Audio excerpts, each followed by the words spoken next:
Assalamualaikum warahmatullahi wabarakatuh.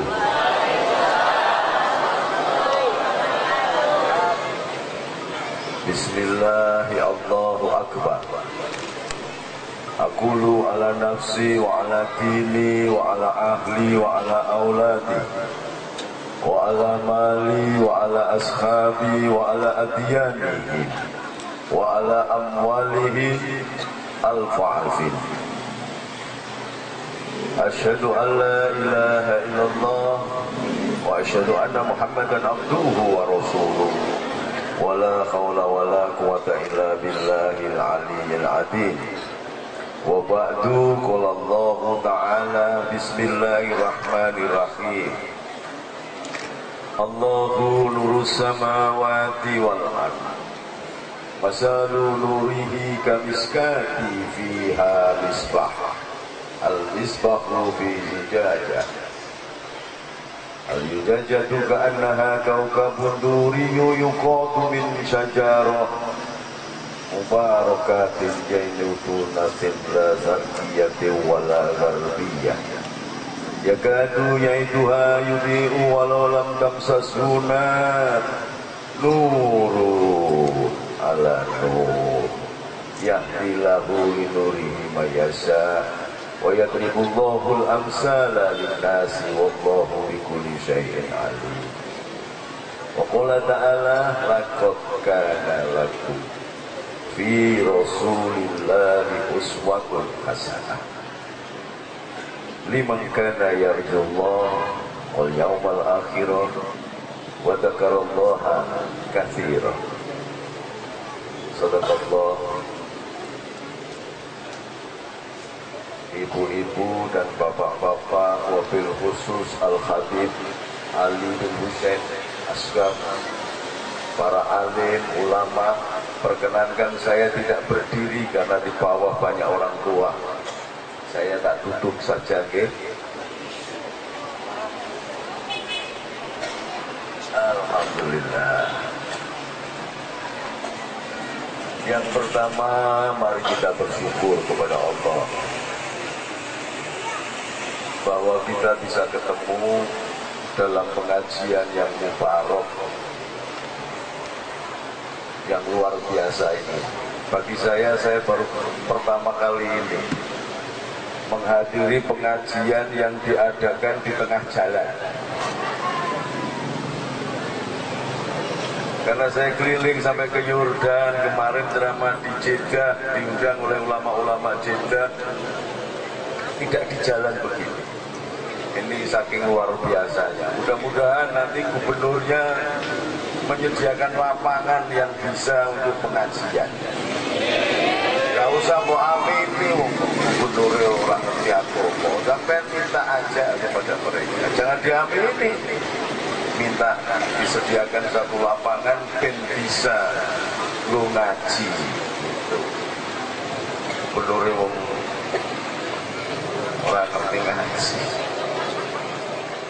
Dan aneh, Jakarta ini kan hebat-hebat, Habibnya paling banyak se-Indonesia, tapi di gubernurnya Cina.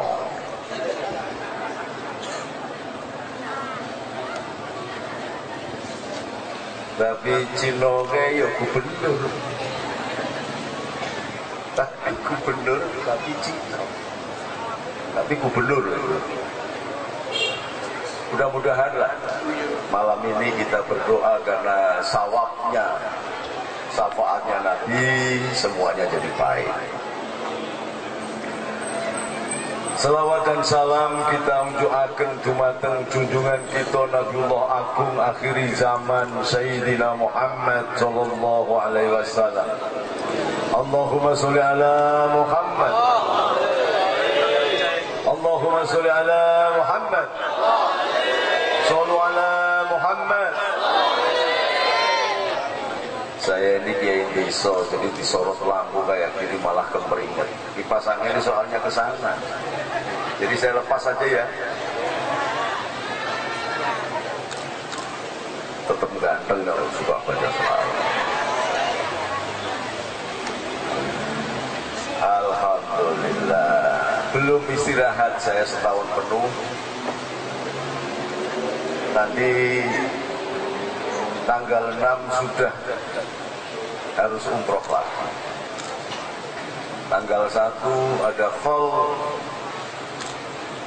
cucunya Sunan Giri yang ke urutan kelima, yaitu canggah saya namanya Sultan Abdul Hamid di daerah Ujung Pangkah Gresik.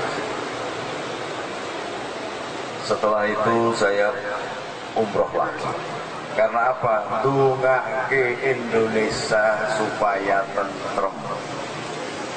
Karena apa? Karena Indonesia ini kayak guyonan. Menentukan KPK, Pak Polisi, Kapolri, rabarbar.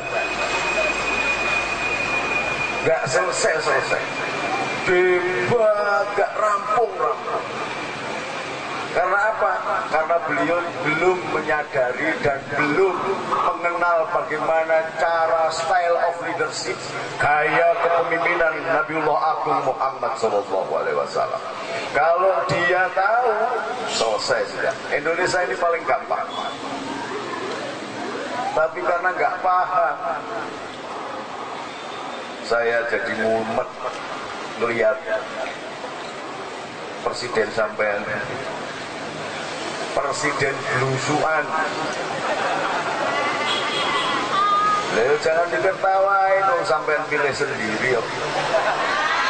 Iya Pak ya? Dipilih presidennya karena belusuan, padahal tukang golek beling itu juga belusuan.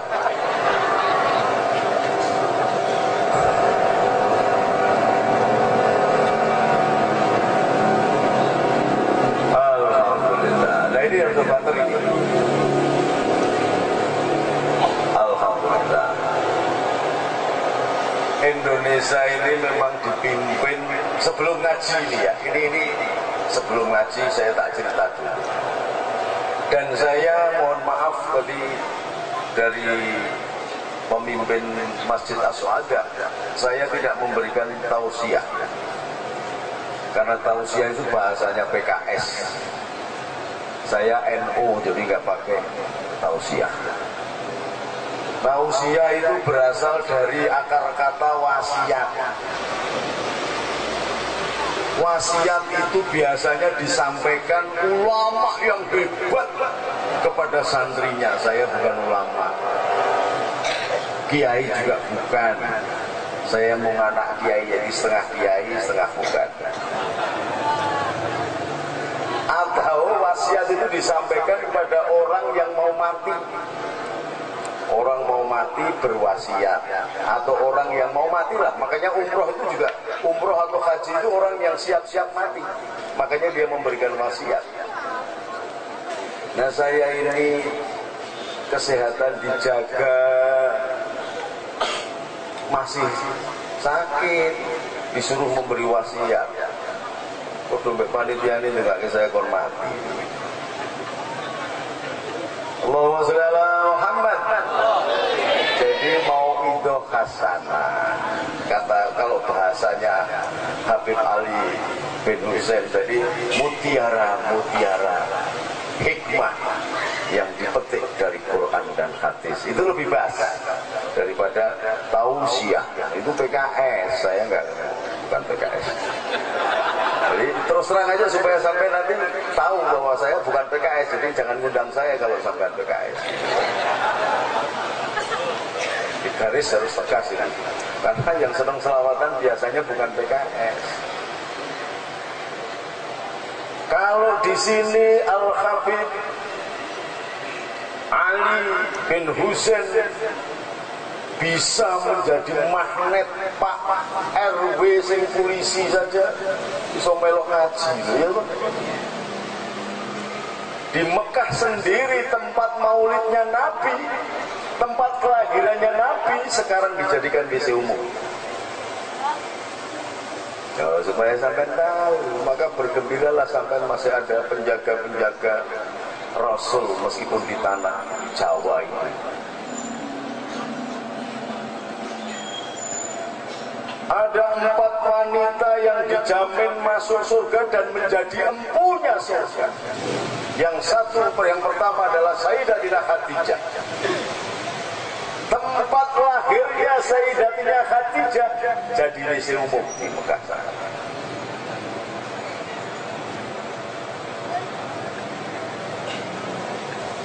Wanita yang kedua yang menjadi empunya surga adalah Sayyidatina Fatimah, tuan putriku yang bernama Fatimah.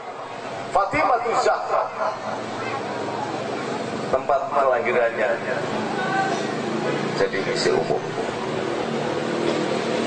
Ini harus paham. Harus paham sampean. Karena apa? Karena setelah pasca kekhalifahan Turki Ottoman itu, lalu muncullah Inggris dan Perancis menggunakan orang-orang Arab yang ada di Mekah dan Riyadh untuk mengakuisisi, mencapok tanah Hejaz yang sekarang bernama Makkah.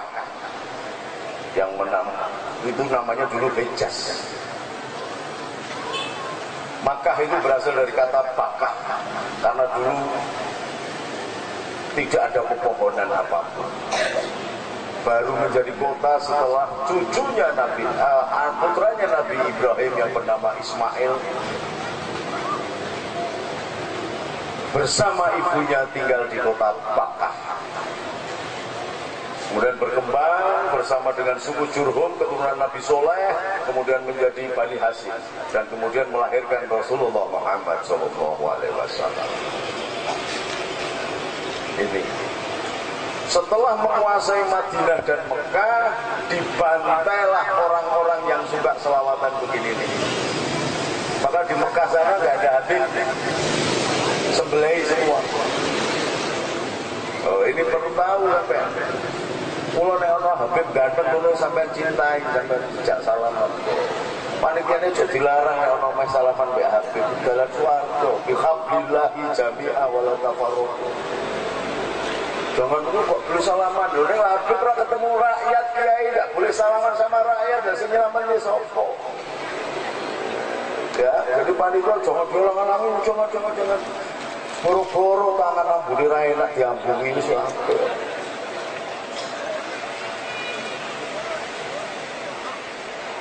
Di Mekah yang semula itu, ini supaya sampean paham, kenapa di sini kok di Indonesia ini diadakan maulid terus. Kalau tidak ada Islam yang sudah diutus, dikembangkan oleh Wali Songo, tidak akan ada maulid di muka bumi. Nah, Wali Songo itu siapa? Nanti saya jelaskan supaya sampean ini tahu dulu bahwa setelah mencapok Madinah dan Mekah yang semula dia berkuasa di Riyadh, bekerja sama dengan Perancis dan Inggris. Inggris mbuh agamane ra ngerti, Perancis mbuh agamane ra ngerti, tapi yang jelas Perancis dan Inggris ini pula yang menghancurkan kekhalifahan Turki Ottoman.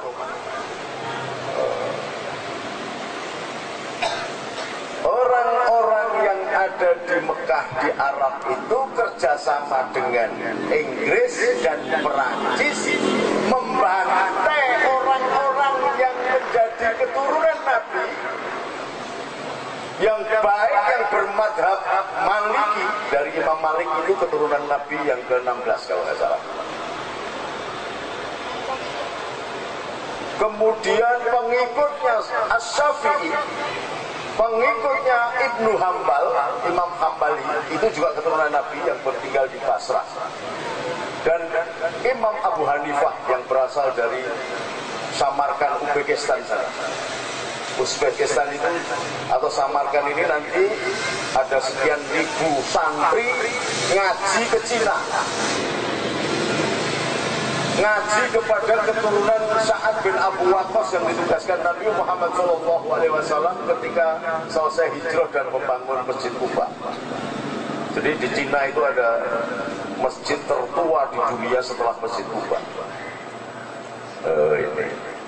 Dan di sana juga diterima dengan baik orang-orang Cina, orang-orang Konghucu, orang orang-orang tahu bahkan Quran itu dipahat di 10.000 lempeng batu.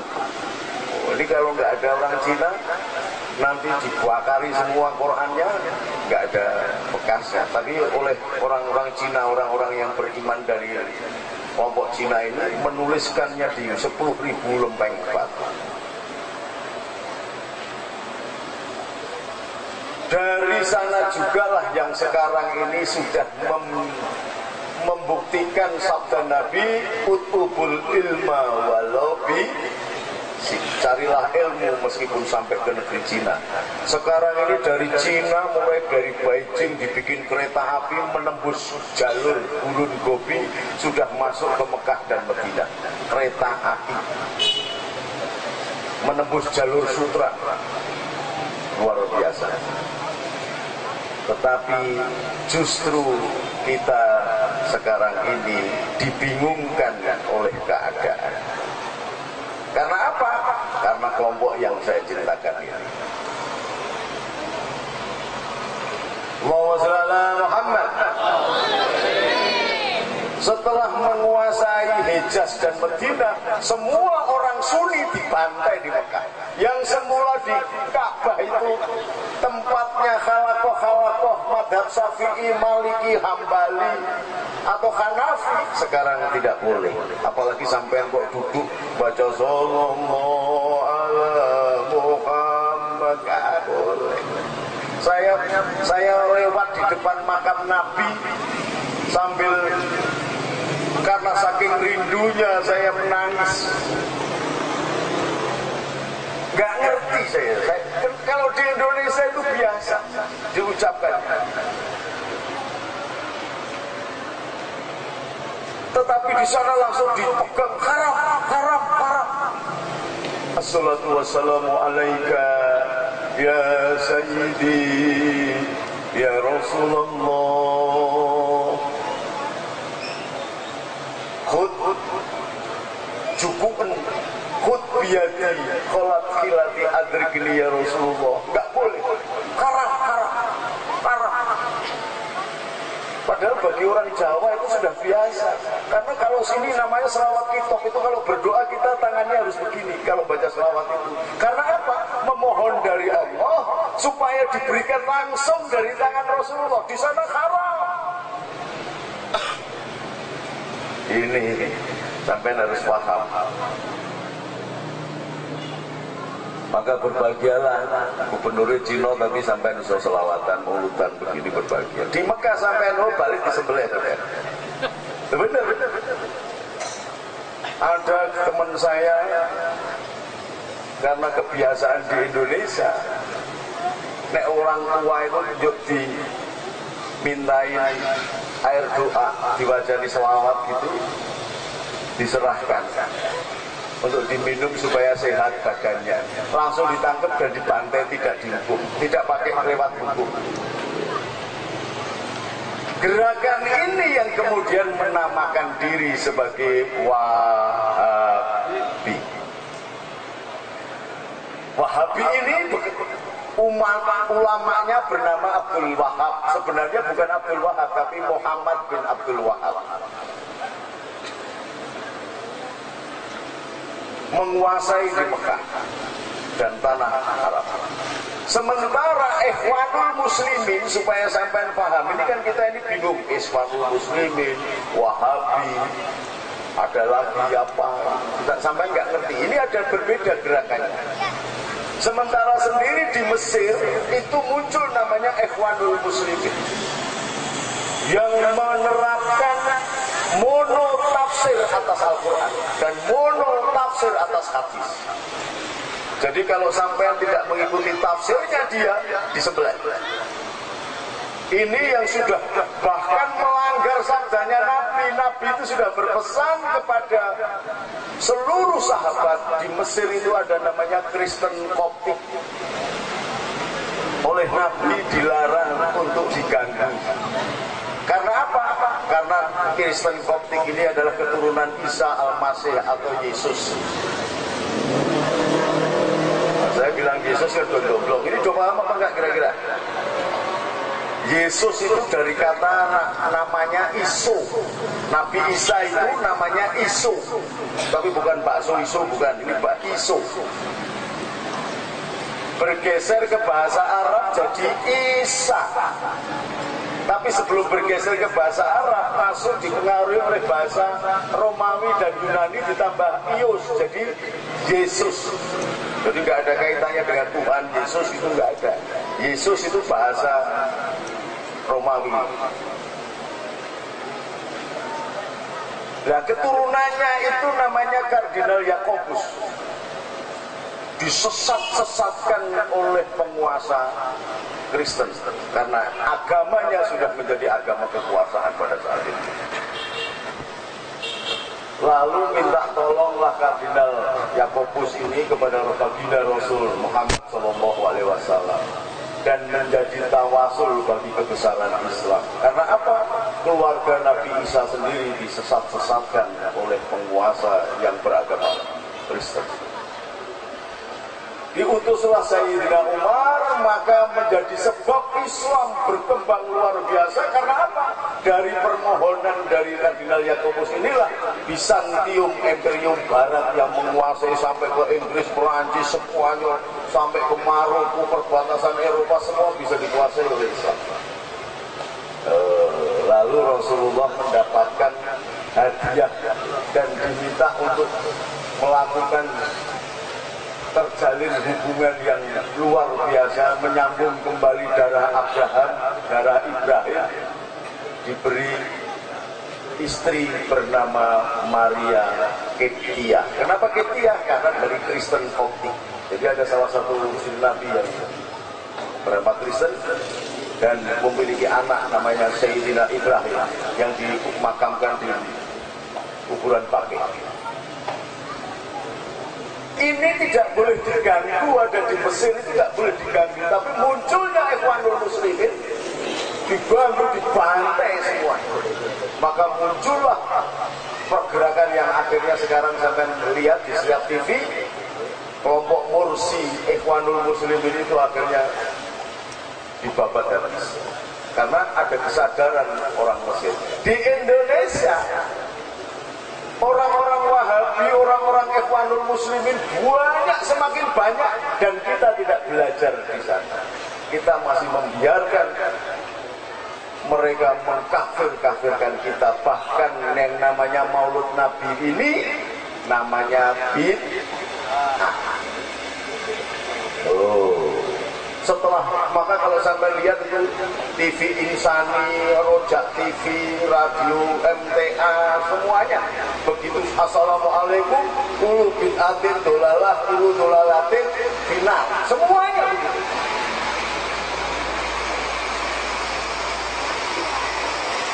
Dan ini maulotan begini ini dianggap bid'ah. Nah, sekarang mulai kita ngaji. Mauludan dianggap bid'ah, baca berjanji dianggap bid'ah, burdah bid'ah, tahlilan bid'ah, apa lagi? Baca manakib bid'ah, yasinan bid'ah. Itu caranya untuk menghancurkan umat Islam. Maka jangan bingung kalau ada Kapolri dan KPK geger itu, nggak usah bingung. Nah, terus bolo siapa? Gus, nggak usah bolo Kapolri, nggak usah bolo KPK. Nah, terus bagaimana? Tonton saja itu dagelannya Jokowi. Lawang Jokowi itu memiliki hak prerogatif.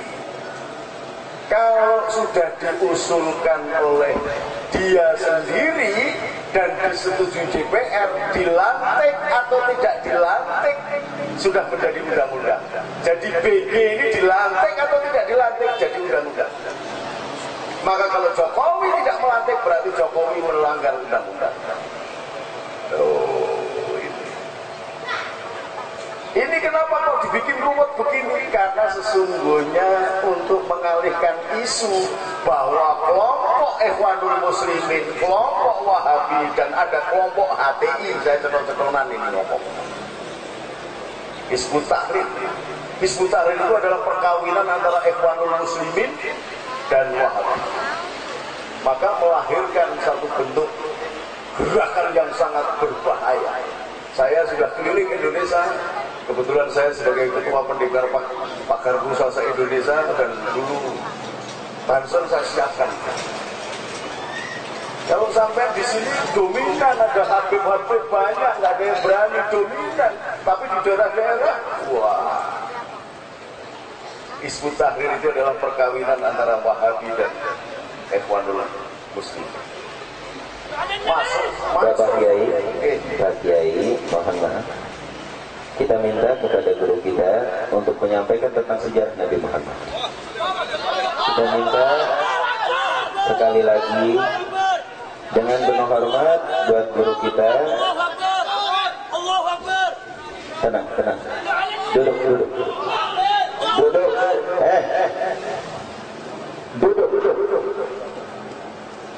Duduk. Enggak ada yang nyuruh. Duduk. Kita minta kepada Bapak Kiai kita untuk menyampaikan tentang sejarah baginda Nabi Muhammad. Kita minta jangan kritik sana, jangan kritik sini. Lebih baik apa yang lebih manfaat buat umat Nabi dan anak-anak muda, sehingga tidak terusik jiwa-jiwa umat muslimin dan otak-otak umat muslimin yang tidak terubah. Kami berkumpul karena cinta terhadap Sayyidina Muhammad. Buat jamaah FPI,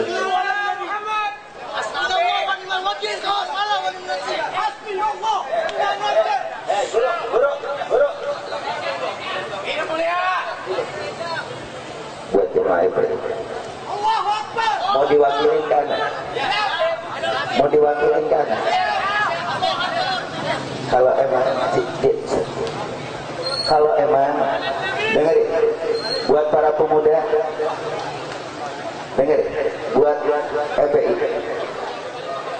jamaah FPI, dengerin, udah, ya. Jamaah FPI boleh nggak minta ngomong? Mau diwakilin ke Habib apa enggak? Ini majelis mulia. Mau diwakilin, duduk rapi biar Habib ngomong. Oke? Duduk rapi biar Habib ngomong. Terhadap. Jadi mudah-mudahan apa yang disampaikan oleh, duduk yang manis. Ini majelis Rasulullah. Duduk untuk Rasulullah.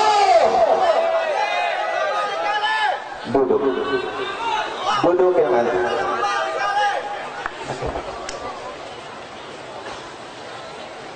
Buat anak FPI duduk, diminta aja, serahkan. Duduk. Shallu ala Nabi. Buat Bapak Ustadz kita, terima kasih atas ceramahnya. Mudah-mudahan bermanfaat. Kita doakan mudah-mudahan selamat dan panjang umur. Hadirin insyaallah, bahwa kita selamat bersama ya Nabi. Istirahat sambil baca salawat. Bapak Kiai kita istirahat. Ya Rasul. Istirahat. Assalamualaikum warahmatullahi